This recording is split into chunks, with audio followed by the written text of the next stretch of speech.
Hello. Hi friends. అందరికీ నమస్తే. Welcome to my channel KRHL channel అండి. ఇవాళ అయితే ఒక గమ్మత్తు ముచ్చట పట్టుకొని వచ్చిన.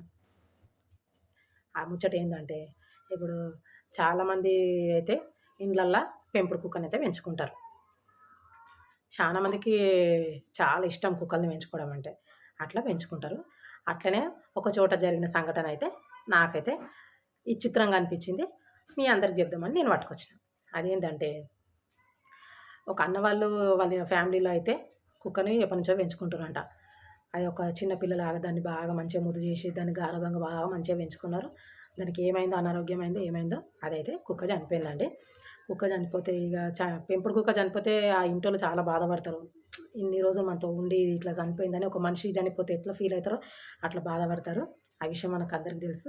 కాకపోతే ఈ అన్న ఏం చేసిండంటే అది చనిపోయినందుకు ఇప్పుడు ఎవరైనా చనిపోతే సావు సందము దినాలు ఎట్లా చేస్తారో ఈ కుక్కకైతే ఈ అన్న దినాలు చేసిండు. అవునండి, నిజంగానే 11 వద్దులకి దినాలు చేస్తారు కదా ఒక మనిషి చనిపోతే, అట్లనే సేమ్ యాజ్ ఇట్ ఈజ్ ఈ అన్న అయితే టెంట్ వేసి ఫోటో పెట్టి ఫోటోకి దండేసి దండం పెట్టి అందరు వంటలు చేయించి చుట్టుపక్కల వాళ్ళని అందరిని పిలుచుకొని భోజనాలు అయితే పెట్టిండు.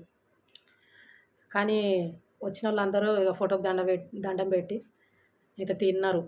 కానీ ఈ అన్నకి ఎంత పాయనం ఉంటే మాత్రము ఈ కుక్కకి దినాలు చేయాలి, నలుగురికి భోజనాలు పెట్టాలనిపించిందో కదా. కానీ ఆ అన్న దాన్ని ఎంత ఇష్టపడి ఎంత ప్రేమగా పెంచుకుంటూ అది ఇట్లా చనిపోయింది. కానీ అన్న అయితే చాలా బాధపడుతున్నాడు. ఈ ముచ్చట బాధాకరమే, కాకపోతే కొంచెం మీ అందరికి కూడా చెప్దామని పట్టుకొచ్చిన. ఓకేనా ఫ్రెండ్స్? Thank you.